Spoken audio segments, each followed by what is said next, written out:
I think there's a common misconception surrounding being adopted. I think people expect everything to be okay. Being taken away from your biological family and placed into foster care with strangers has a profound impact upon your life that follows you well into adulthood. The effects and trauma kind of weaves its way into everyday life.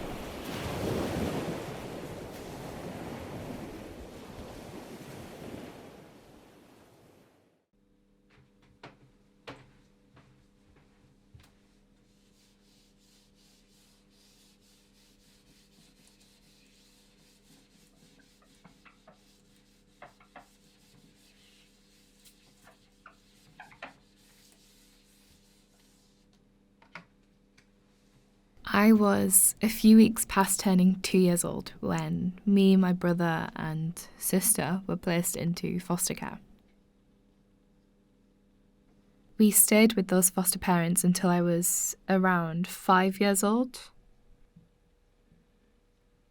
We were then all very fortunately placed together with a prospective adoptive family who then officially adopted us in 2003. My name changed from Natasha Lee Farr to Natasha Megan Jefferson. The name changes is something that is definitely strange to think about. I have no issue with my name now, but I still feel very much attached to my birth name. That name was chosen for me. At my very core, that's who I am.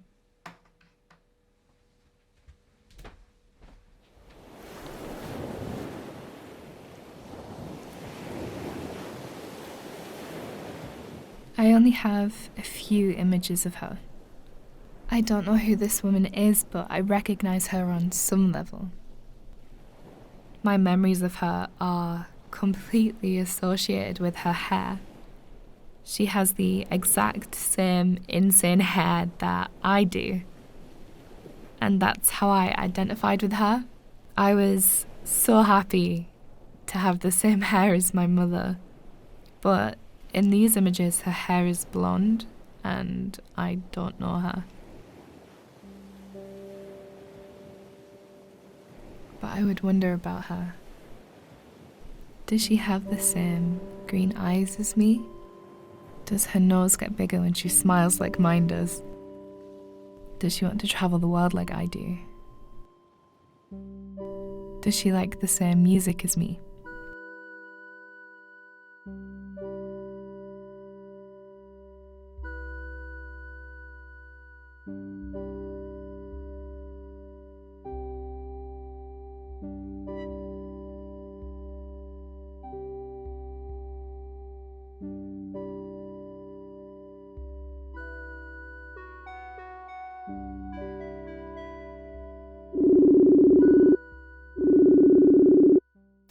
I think that the things that I need to ask you is what you think about what I'm doing. Do you think it's a smart choice considering I'm the only one who hasn't met her yet?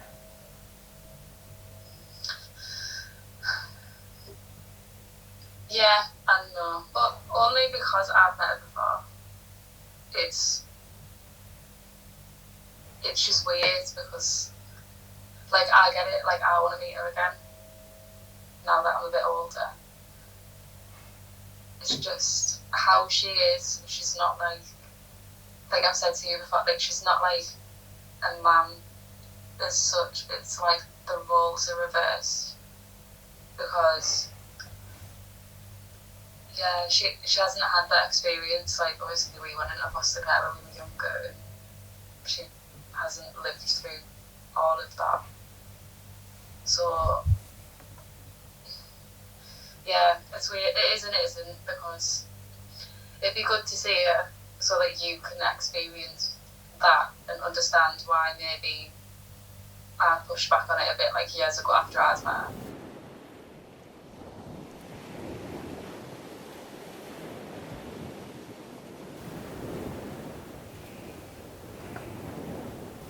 What are you asking me? What was the questions? You're asking me now as I'm already filming? I think what you're doing is tough. It's not easy. It's important to find healing, you know what I mean? And I think one of the key ways to find healing is to forgive.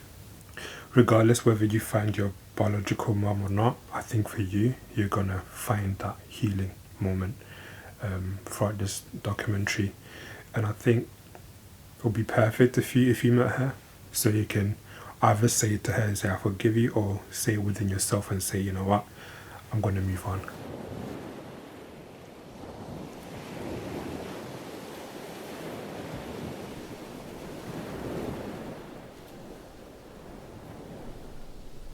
Deciding to do this was one of the hardest things I've ever had to do. The whole process is so confusing. There's so many conflicting emotions. Would I be happy to see her? Would she be happy to see me? Would everything make sense if I sat across from her and asked the questions that I want answers to?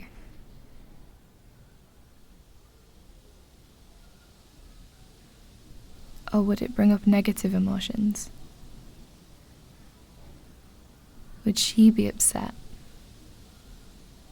Would I be upset?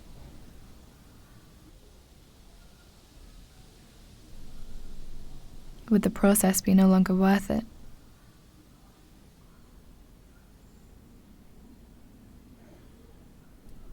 I want to find her, and I started doing the research, but I've done this before. And I know that there's nothing to find. I can't access the most recent census records because they won't be released in time. I can't check the electoral registers in the library because I have to search by address. Ancestry.com doesn't have anything recent, just a birth certificate and a marriage certificate. The adoption register relies on all parties signing up and paying for it, which is a gamble. There's no guarantee that she would pay for it as well. 192.com has some information, but the most recent address I could find was from 2016. And even then I'd have to pay to find out more. But the worst one is Facebook. I search it using every name I know she might have.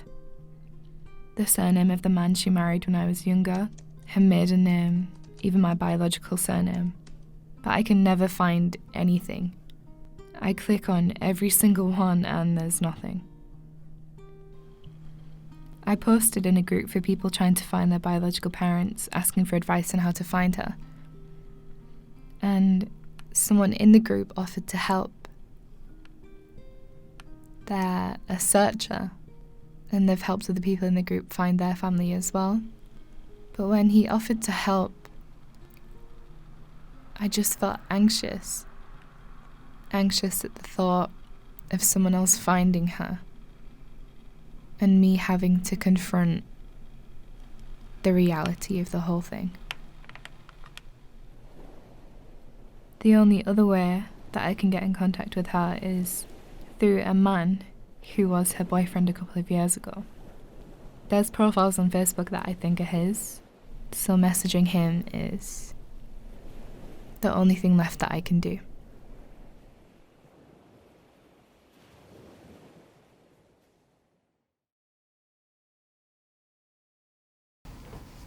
Okay.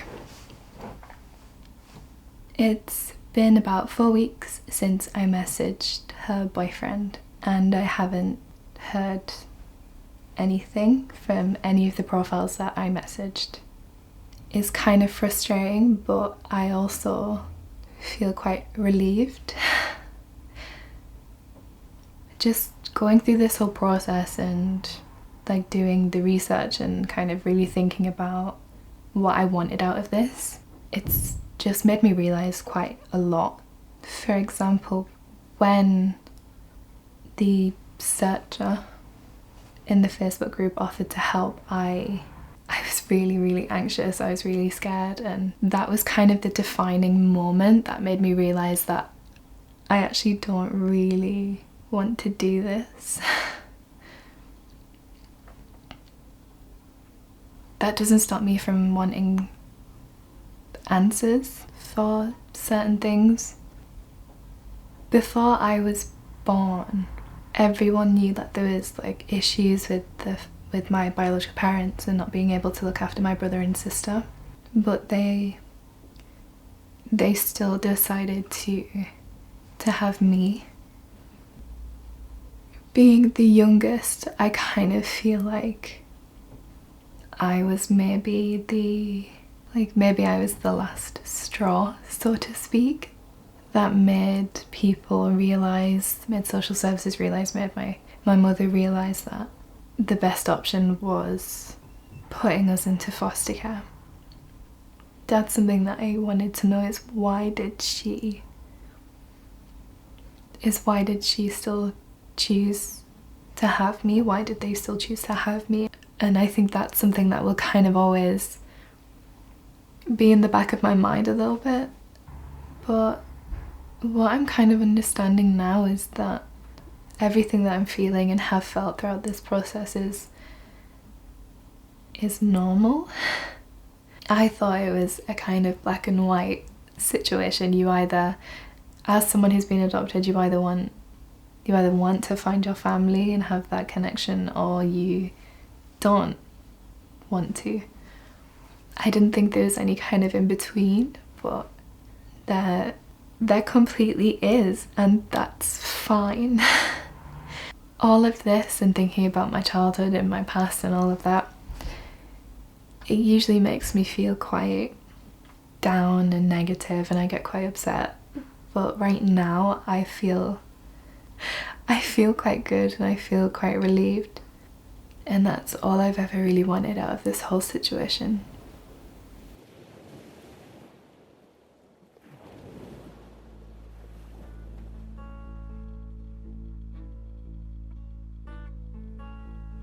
Ages before time, or in a far future, I don't know exactly. A dark moon is surrounding nothing. No sun is brightening up no side of it.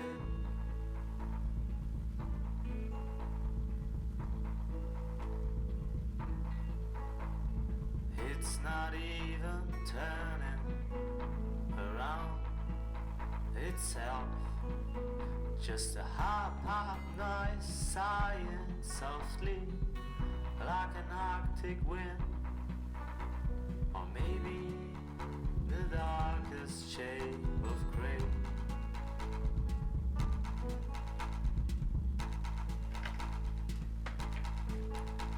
The moon is hanging there, kinda hanging around in its strangest meaning.